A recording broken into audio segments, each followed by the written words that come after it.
Hello students. Today you will study about the topic privatization, which is in the third chapter of your economics book, Economic Reforms since 1991. In the previous videos you have studied about the need for economic reforms and the topic liberalization. In this video we will focus upon privatization. So first we will try to understand what was the background of privatization. We have already seen that before 1991 there were a number of problems which the Indian economy was facing, and because of those problems we had to introduce new economic policy. Our fiscal deficit was very much high, our forex reserve was very low, we were facing balance of payment crisis, the performance of public sector units was not at all good, and a number of reasons were there. Because of that we were forced to introduce new economic policy in 1991. So the process of industrialization was started during second 5-year plan only, and we were trying to focus a little bit on our industrial sector also. We established some public sector units in our country, and the result also was there that we saw a little bit shift from agriculture to industry. There was gradual increase in the percentage contribution of industry to GDP also. But what happened that after some years of profit giving, the public sector enterprises turned into a kind of liability for the government, because those public sector units were facing lots of problems. They were facing huge losses, and these losses were because of number of reasons like inefficiency, corruption, and other reasons were also there. So because of all these things, these public sector units which were set up with the purpose of providing employment to the people, with the purpose of social welfare, after some time they were not giving any kind of benefit to the economy, but in place of that they were just a liability for the government. So because the Indian economy was already facing lots of crises, so privatization was considered as the only remedy. We had no option, no other option. We were short of funds because of high fiscal deficit. So government required money also. So because of all these reasons, in 1991 the government decided to phase out public enterprises by selling its equity to the private entrepreneurs. So the government after 1991 decided to privatize the industries, the sector, so that economy may get rid of the financial crisis. I would like to mention that even in 80s a little bit of privatization was introduced in India, but yes, the after 1991 more emphasis was given on privatization. Privatization took full speed after 1991. Now we will focus upon the meaning of privatization. Now, privatization is a process of involving the private sector in the ownership or operation of a state-owned enterprise. State-owned enterprise means government-owned enterprise. So it is a process. Privatization is a process wherein more participation by the private sector is involved in the ownership of the enterprises or the units, or in the operation. It implies gradual withdrawal of government ownership or management from the public sector enterprises. So gradually withdrawing the government ownership or the management rights from the public sector enterprises, this means privatization. Now we will see what were the objectives of privatization. There were some objectives with which in Indian economy privatization was introduced. The first objective was to raise funds from the sales. We have already studied in the previous video, we have already seen in the previous videos that we were having losses, we were having high fiscal deficits. So we required money to come out from that economic crisis. So by selling off the public sector units to the private sector, we expected that the government will get some funds to reduce the liability of public sector units. Obviously, these public sector units were facing huge losses also, and they became a kind of a burden for the government. So to reduce the liability of public sector units was also one of the reasons. Next is increase in efficiency. Now we all know that in private sector, uh, only those survive who work, and inefficiency was one of the feature of the public sector units. So to increase the efficiency with the help of privatization was thought of. Private sector works for profit motive, public sector works for social welfare motive. So this profit motive of private sector induced the private entrepreneurs, private persons to work more to reduce the high fiscal deficit. So fiscal deficit was at a very high level, and high fiscal deficit leads to borrowings also. And to lessen the fiscal deficit, it is very important that either the expenditure is decreased or the income is increased, because so the following steps were taken for privatization. The first one is disinvestment in public sector units. Now, what is disinvestment? The government has started the process of disinvestment in those public sector units which had been running into loss. So only loss bearing public sector units were having disinvestment, and it means that government has been selling off the part of the equity of these industries to private sector. Now this investment is done through two ways. It is by selling off the shares. So first is minority sale. What is minority sale? Selling of maximum 49% share. Mind these two terms. First is maximum and second is 49%. So maximum 49% share can be sold to the private sector. Now because 49% maximum can go to the private sector, 51% remains in the hands of the government only. Ownership stays with the government in case of minority sale. In case of strategic sale, selling of minimum 51% share. Now minimum 51%.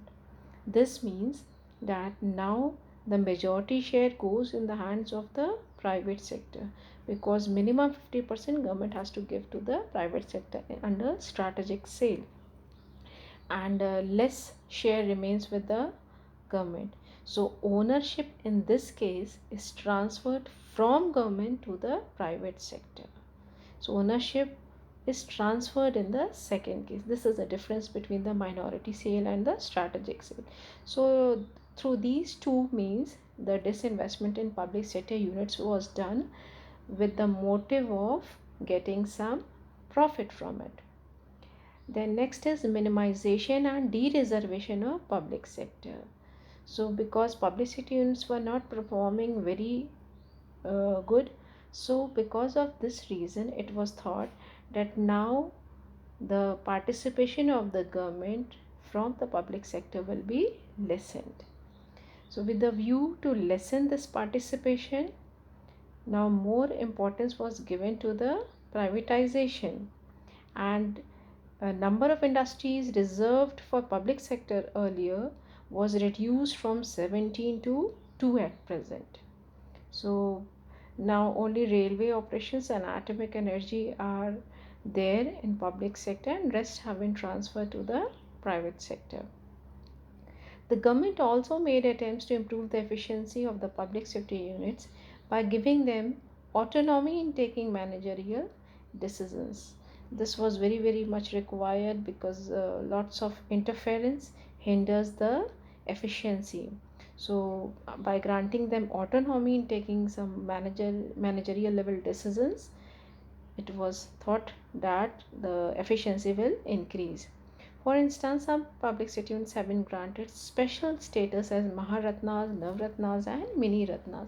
So those who are performing well have been graded in these categories. These are some of the examples of public sector units which have been privatized, like Bharat Aluminium Company Limited, Modern Food Industries Limited, VSNL Videsh Sanchar Nigam Limited, Hindustan Zinc Limited, Marathi Udyog Limited, Lagan Jute Machinery, Hotel Corporation of India, Pradeep Phosphates, Grand Ashok Delhi, Bangalore units of ITDC.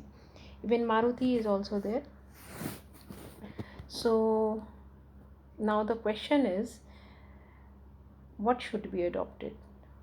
Whether privatization was a right step or the old pattern of functioning of the economy was correct. Let us first see what were the gains from privatization. The first gain was that now people were working with more commitment in these enterprises. Privatization simply means self interest over social interest. Private sector always works for profit motive, it never works for social welfare motive. So there is some self interest involved. Self interest means the profit motive, and because of this the entrepreneurs work with 100% commitment, because they want to get more and more profit, and to get profit, obviously the efficiency becomes more, because it is a very essential condition of survival for the workers. If in a private sector worker will not does not work, he will not be kept on his job. So high productivity is the obvious result. Next is privatization expects private enterprises to work in a competitive environment. Competition, obviously competition is there. Earlier the public sector units were not having any competition, and because of lack of competition they were not able to perform well. Now in a competition environment, cutthroat competition environment, they try to perform their level best in the domestic market as well as in the international level. And this competition also motivates them to upgrade their technology and modernize their technology, because then only they can compete in the market, they can compete with the products of the domestic companies and the international companies. Privatization promotes diversification of production. So now, with the advent of private companies, the production, the products which are available in the country, they are diversified, because lots of private companies are there producing different kinds of goods of different quality, and private enterprises generate high profits because of this diversification of production. These are used for expansion also. Multinational corporations are a testimony to the fact that private sector enterprises are capable of redefining the benchmark of growth. So they are diversifying their products time to time, and because of diversification of products, they get the attention of the consumers. Privatization promotes consumer sovereignty. Consumer sovereignty means that consumers are treated as supreme, their wish is treated as supreme. Higher degree of consumer sovereignty implies wider choice and better quality of life. So now the consumers have a varied choice. A range of products are available of different companies, of different performance, of different quality, color, packaging design, and they can decide the product according to their choice or requirement. And if in the market varied products are available, this will lead to better quality of life, because they can choose from a wide range of products. And this competition also results in, because modernization is there, so it also results in cost cutting, and it affects the price also. So this argument is also given in case of privatization. Now we will see what losses can be expected from privatization. Now, since independence, India is following a socialistic pattern of society where social welfare is the highest priority. But now, when we talk about privatization, some critics say that this is now just a thought and it is no longer followed because of privatization. The public sector units have been given away to the private sector, and because of this, now this serves only as a food for thought and not in practice. Next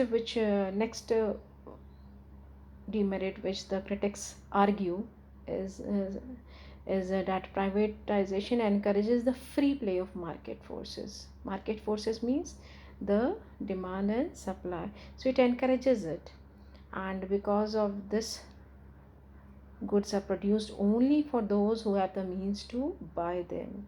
So critics argue that privatization is good, but it is only good for the rich class, not for the poor class, because in this the private companies produce those goods which people demand, and sometimes they are not within the reach of the poor section. When price rise, weaker sections of the society suffer deprivation. So these private companies, they keep the prices high, and because of that, those people who are not having enough money, sometimes they are not able to afford that. So these are the issues which are raised by the critics of privatization. They fear these points because of the privatization. Thank you so much. We'll discuss about globalization in the next video.